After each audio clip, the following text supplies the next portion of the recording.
வணக்கம். கலைஞர் கருணாநிதி அரசு மகளிர் கலைக்கல்லூரி புதுக்கோட்டை வரலாற்று துறையிலிருந்து நாங்கள் வந்திருக்கோம். இன்னைக்கு 28/1/2026 அன்று புதுக்கோட்டை முத்துமாரியம்மன் வரலாற்று கும்பாபிஷேகம் நடைபெறுகிறது.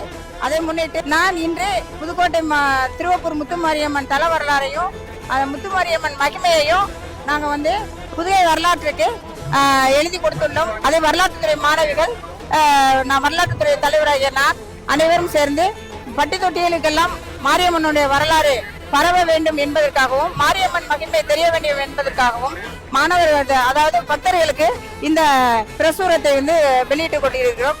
இந்த வரலாற்றில் மாரியம்மன் எங்கிருந்து கண்டெடுக்கப்பட்டால் மாரியம்மன் கண்டெடுக்கப்பட்ட கோட்டைக்கரை மாரியாக செயல்படுகிறது. மாரியம்மன் வழிபட்ட ஸ்தலம் காட்டு மாரியம்மனாகவும், அடுத்து மாரியம்மன் விருப்பப்பட்டு தங்கிய இடம் திருவப்பூர் முத்து மாரியம்மனாக இங்க காட்சி தருகிறார்.